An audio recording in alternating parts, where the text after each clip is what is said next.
we could have done this earlier, doesn't necessarily have to come after the Diamantoni.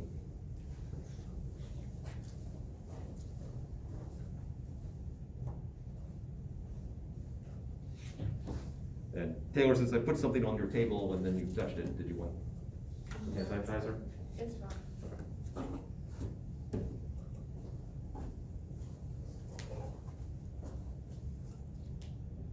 So how would you find the buoyant force acting on me because of the air?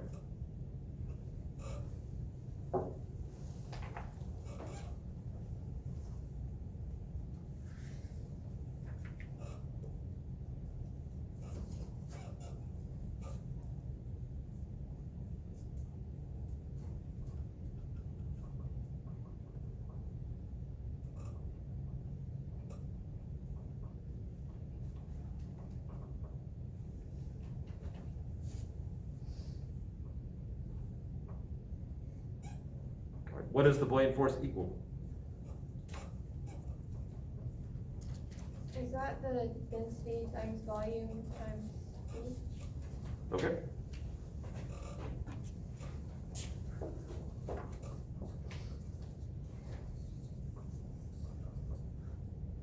Density times volume times G. G was in the middle. Say it again? The G was in. Oh. I thought the G doesn't matter. The order. Yeah, commutative property holds. All right, so G, close enough to 9.8 meters per second squared. We're good on that one. What volume and what density do we want here?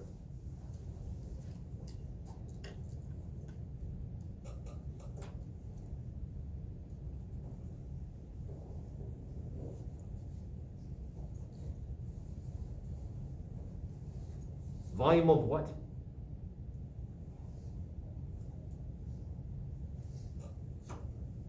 Air.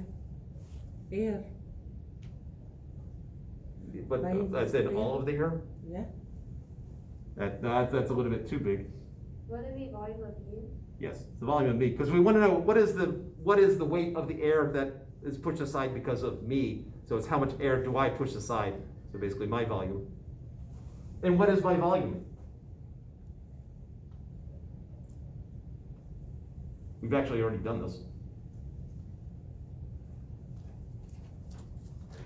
That was how many me's fit in a 1 cubic meter box? 10. They're roughly 10 me's, but what was my volume?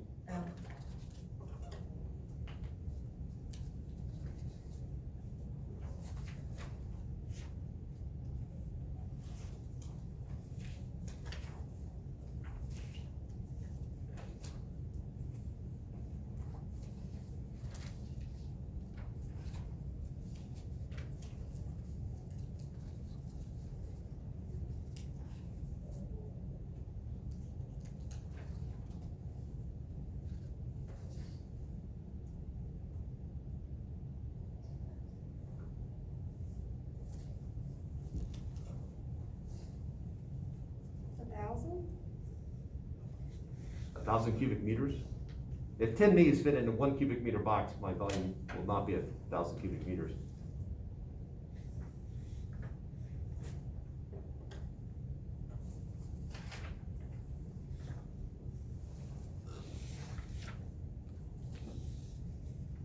Would it be 0.1? Roughly. I was trying to remember what the exact number was that we'd come up with before. 0.0976? There we go. Let's go for that one. 0.976. All right, so that was my volume. And then what density do we pick?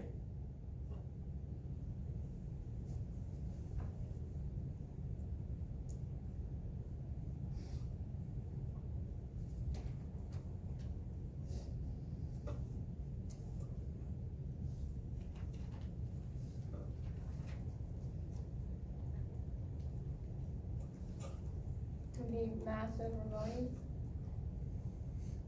Yeah, but of what?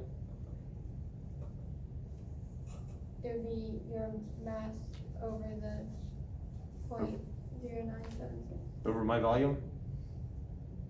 Okay, so if I do my mass over my volume, that would end up, my buoyant force would be equal to my weight. If the buoyant force were equal to my weight, what would you be able to see? What could I do?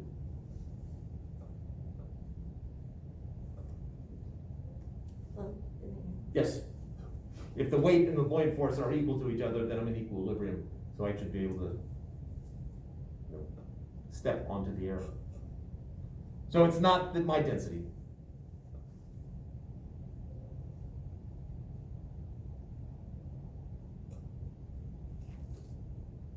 There's only one other thing going on here. so- Density of the air? Yeah, density of the air. Because again, this is the weight of the air that's got pushed aside. This is the mass of the air that's been pushed aside. Displaced, I guess is the official term, displaced. Mass of air displaced. So density of air. And so to find density of air, well, there's a handy table in here somewhere.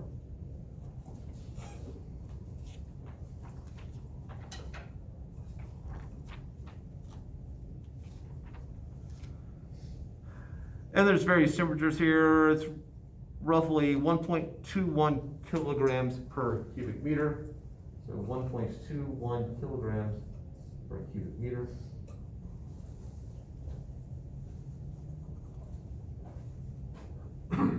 And so the buoyant force, 21 times my volume, 0.0976 times G.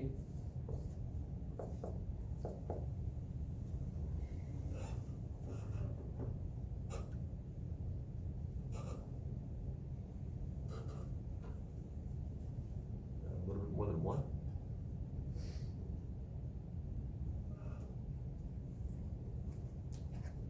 One point oh five. Not 1.15. 1.15. If you round it up, it's 1.16. Okay. Units? Does that say main displaced? Main displaced, is that what that says? Oh, M sub air, the mass of the air displaced.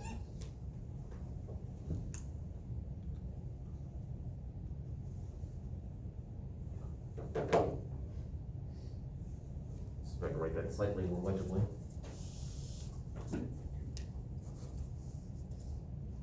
Mass, air.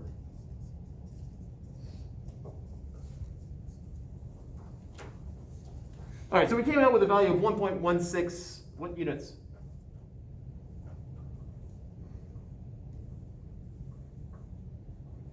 Newton? Yes, it's a force.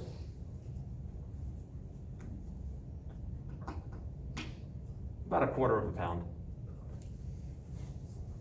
So if I went to the moon, I potentially am going to weigh a quarter of a pound more than I do here.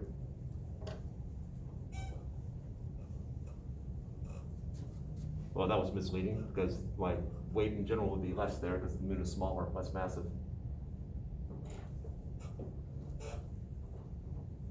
So if I went to some other planet that was the exact same size as Earth, but no atmosphere, I would weigh about a quarter of a pound less than I do now.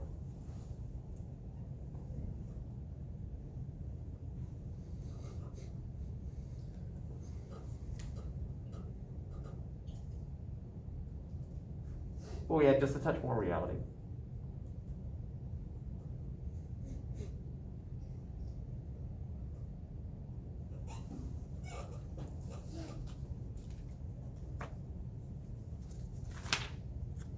Anything else I really want to cover? Hit the main stuff. Oh, yeah, that's right. The whole Bernoulli thing.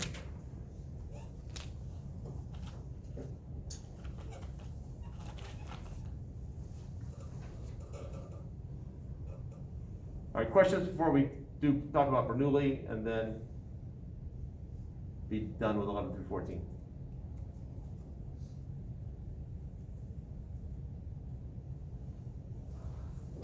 All right, now, Bernoulli's equation. Bernoulli's equation is just basically conservation of energy.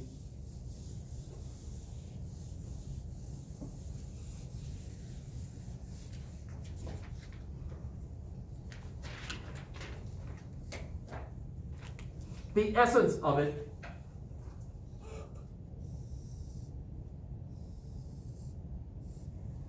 so I have some fluid flowing through here.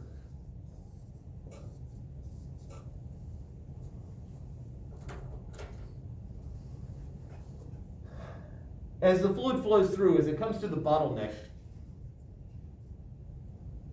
and remember, we're talking about, let's deal with liquids for right now. Let's assume liquid. As it comes to the bottleneck, what's going to happen?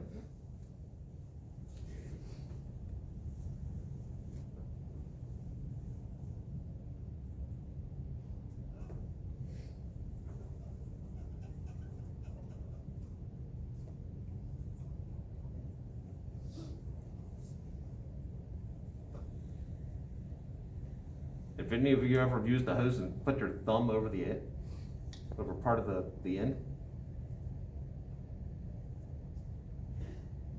I didn't get any looks of recognition on that one.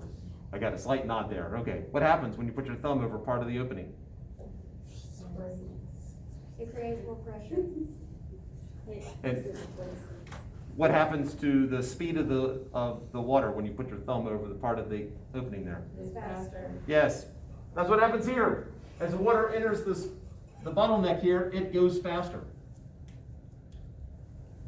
So the speed here goes up as the area goes down. That's part of what's known as the continuity equation. Continuity. I'll throw down the equation. I'm not going to write down the equation itself, but it does deal with the fact that for an incompressible fluid, or something that we can approximate as incompressible, that as it gets to a narrower opening, we still are trying to pump just as much fluid through as before. So, if I've got a certain amount of liquid in this area right here, and that's, when I get to here, I have to have the same amount, so if that's how far it travels in, let's say, 1 second, then 1 second over here has to be able to be getting rid of that much. And so it has to travel a farther distance. So the volume of that and volume of that are the same. But what Bernoulli was claiming was that if you look at the internal pressure of the fluid, so if I look at the internal pressure here,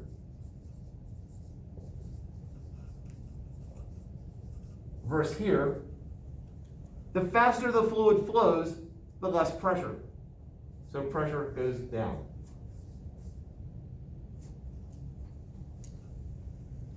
That's the essence of Bernoulli's principle.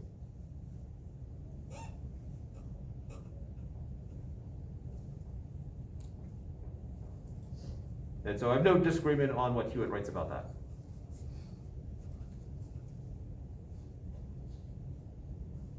Where I do have an issue is I believe every example that he gives is actually not Bernoulli's principle.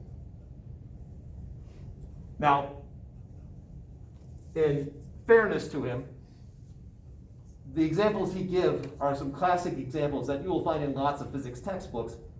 It's just not Bernoulli.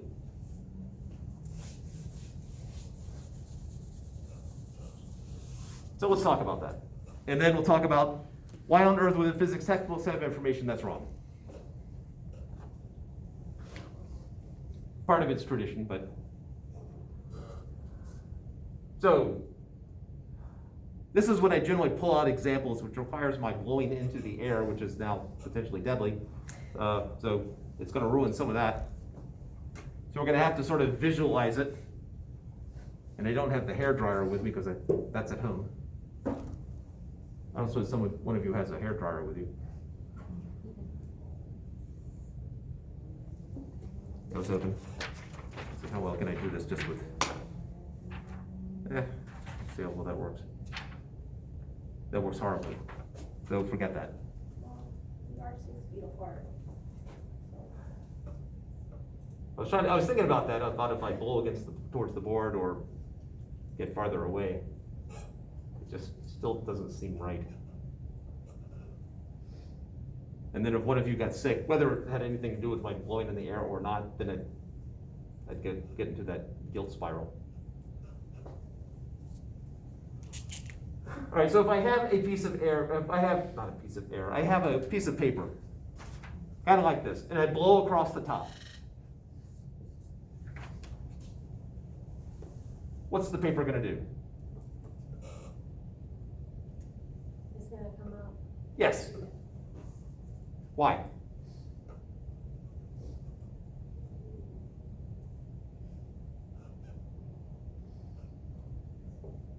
Is the air getting below it and bringing it up?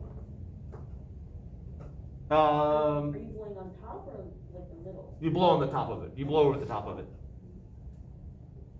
And Cheyenne, what was your speculation? I was saying, is some of the air like getting below it, Oh, making it rise up? uh, You're going on there, top. there might be some, but that would be insignificant, the amount that gets underneath.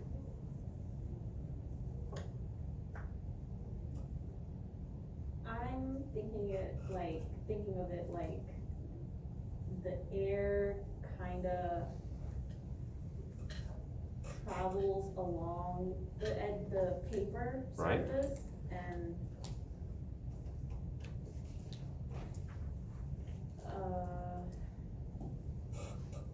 would lift it somehow. Okay. Just that small little gap there of. Almost, kind of. All right, let's think about it in terms of particles again. Go back to the particle view. All right, so without blowing on that, just have the piece of paper hanging there. What are the air molecules doing with the paper? Bouncing off of it? Yeah, so I got it bouncing off like this, like that, both sides. So if air bounces on both sides of it, if I blow across the top,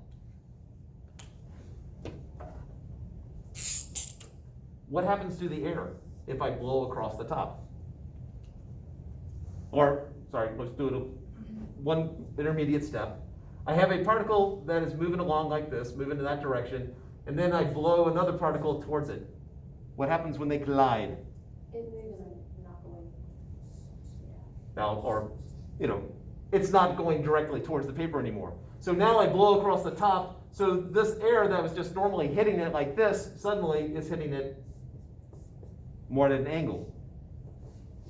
So think about that. I have a particle that hits and then bounces up this way, and then scenario number 2 is it hits and then bounces up that way.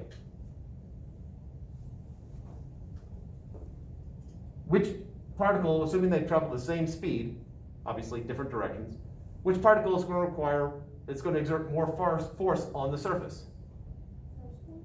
Yes. Because only the downward component is getting reversed.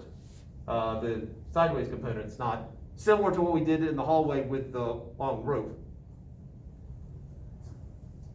So in essence, there's less impact on the paper. Pressure drops and it lifts. So you blow across the top, pressure drops. I'll just simplify it down to P drops. Where P down here basically is staying the same. And so suddenly you have more pressure below than above, and it rises.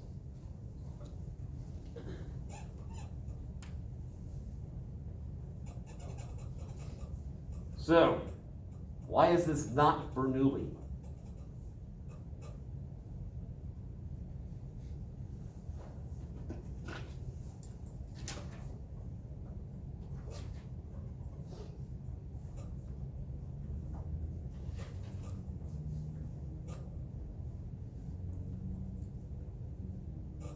Doesn't it need a constant? No, if Bernoulli's equation has a constant? Is that what you're saying? That's not the reason. If you actually did the full out Bernoulli's equation, there is a constant, as you said, as well as accounting for change in height as well. But not the issue here.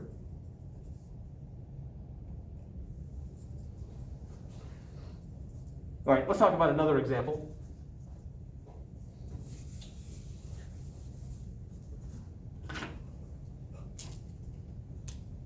This is the one I really wish I had the hairdryer for. You take a hairdryer,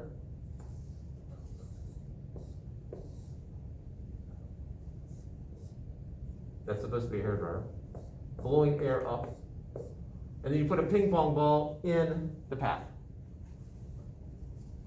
So the ping pong ball is basically being buffeted by the air, and it'll stay. And then you can start to tilt it. And you can usually get it to somewhere around here before the ping pong ball is going to fall. So you can have the hair dryer here, blowing air on the ping pong ball basically is going to stay. Similar principle, I have air that is flowing over the top of it. This whole idea that the faster the air is flowing, the lower the pressure drops here, whereas the pressure on the outside basically is staying the same.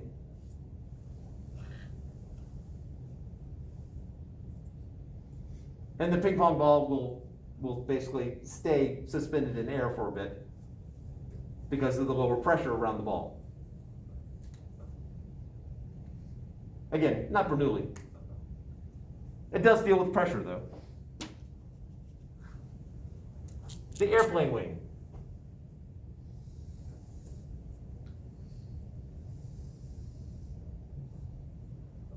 Air comes banging up against it. It is steeper up top here than it is down below, so most of the air down below is going to basically just going to go normally like this. The stuff on top is going to get compressed into a tiny little space there, and it'll go shooting out. So the speed of the air here, the air goes up, pressure goes down.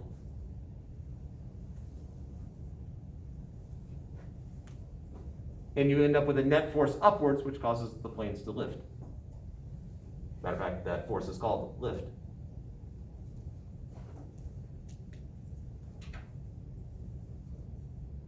Did that one? Okay. Curveball.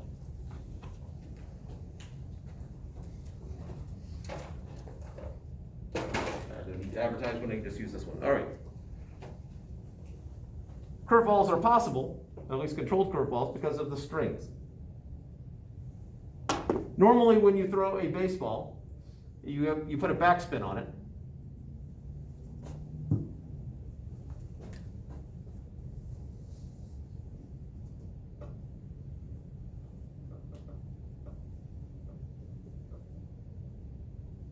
And so the ball's going in that direction, and you put a backspin on it. The strings are sticking up slightly, which means that because the strings are sticking up, they are going to push air a little bit faster on top than on the bottom. The speed of the air up here is slightly faster than the speed of the air down below. Because down below, the strings are going against the air. Ball's going this way, so air is streaming off across it like this. So down below, the speed of the air drops slightly, and above, the speed of the air increases slightly.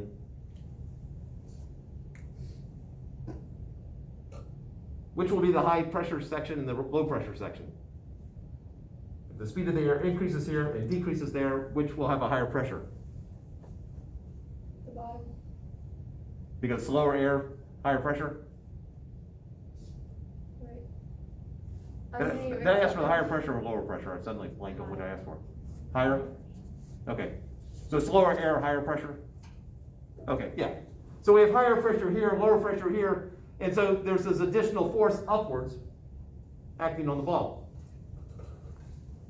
Sometimes you'll hear about the rising fastball. It actually doesn't actually rise. No one can throw it fast enough for that. What happens on the rising fastball is, if I threw a ball to you, you have some pretty decent idea about how the path of it. Especially if you've been playing baseball, you have an idea. I throw a ball to you, you'll have an idea of what the path is going to be. So once it comes out of my hand, so if I did this through the baseball, and you close your eyes right after it leaves my hand, you probably have a decent idea about where it's going to land. The rising fastball just doesn't sink as fast as it normally does. And so a batter, because they've got, a 1/10 of a second to decide what they're going to do, in their mind's eye, they picture where the ball's going to be, and then it's higher up than that.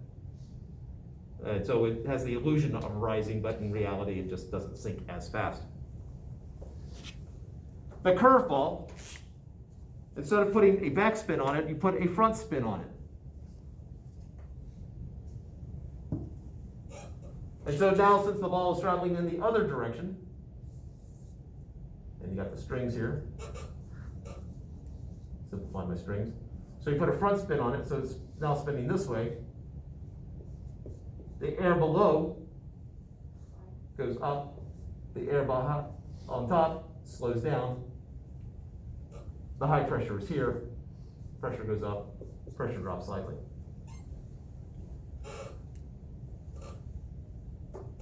Also, not Bernoulli, but usually a classic example of it. And see, did the airplane wing, the paper, shower curtain. And then we'll talk about what it is and why physicists don't care.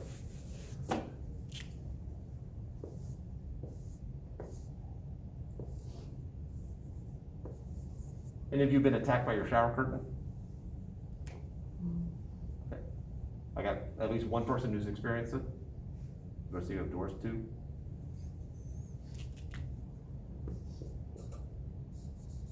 So you have the shower head going this way, you have water being shot down that way. The water's hitting the air molecules. In essence, here's the Bernoulli explanation, or the sort of Bernoulli explanation. As the water is shooting down this way, it is causing air also to move in this direction. Whereas the air out here, the speed basically stays the same. Inside, the air tends to go that way, and what's happening is you have a drop in pressure on this side, and the shower curtain comes in. All of these are related to change differences in pressure. But still, what kind of pressure does Bernoulli care about? Internal. Yes, the pressure within the fluid itself. And here's why these are not Bernoulli. The paper. We are comparing pressure on this side of the paper and on that side of the paper. Those are not internal pressures. This is the difference for all of these examples, is they're all looking at examples of pressure on one side of an object and versus the other side of the object.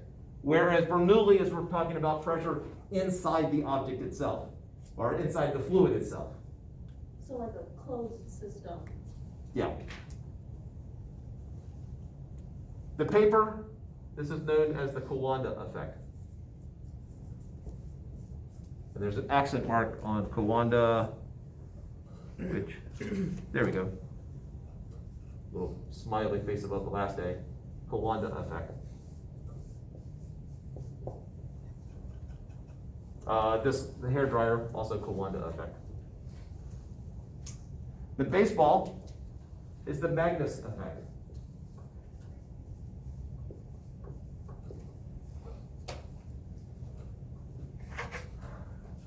The former commissioner of the National League for Baseball was friends with a Princeton physics professor, and he asked the Princeton professor to basically do a book on physics of baseball.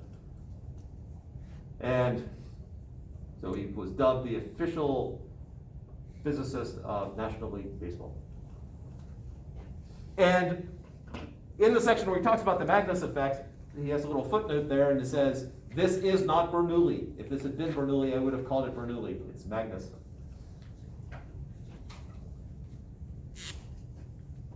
This, and I definitely have to make sure I spell this one right. Possibly Coanda effect, but the other one, it's the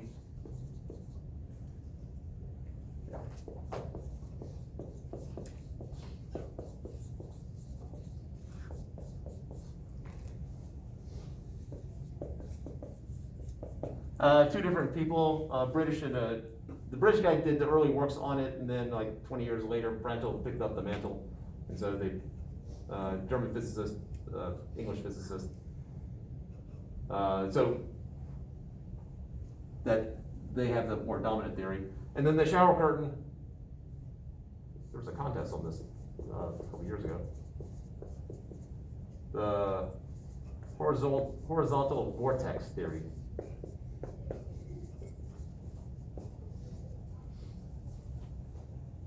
And I think the essence of this, with my understanding of it, as the water comes in, it does hit the air molecules, but it basically causes the air to create vortices at the shower curtain.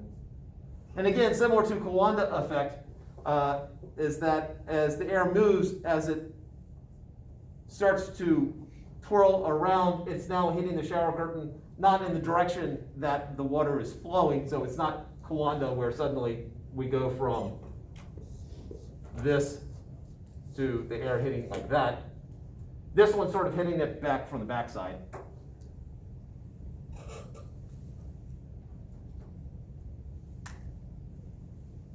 All right, so back to why physicists have this in their textbooks. I hinted at it just a moment ago, but it's because physicists don't care. So you have a choice. If someone talks about these and mentions Bernoulli's effect, you can just nod your head politely and think, you just don't know. You could try to correct them. But ultimately, physicists rarely deal with this. This is more of an engineering thing.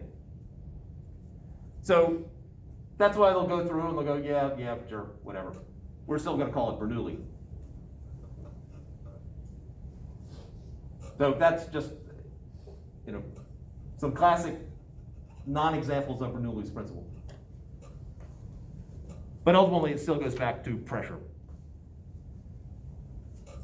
The shower curtain, when you said in the inside, the air pressure is lower because it's moving, right? Because the air is moving, you create these vortices so that the air basically, instead of hitting the shower curtain like this, it basically gets pushed around and whips at it at an angle.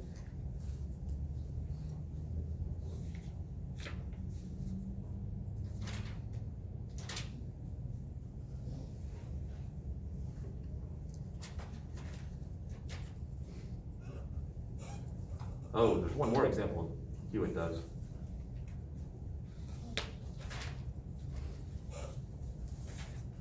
We talked about, you have a stream of water flowing, you put a spoon there, and the spoon gets sucked into the water. Have any of you actually tried that? You mean when the water, You just have kitchen sink, let the water stream out. I mean, you don't want shooting too hard, just normal kitchen sink water pressure. And you put a back of a spoon right next to it. When you put the back of the spoon next to it, the spoon basically gets sucked in towards the water. Did you try it? It looks kind of like a fountain whenever it comes off of it. Like whenever the water comes off. Off the it looks like a spoon? fountain,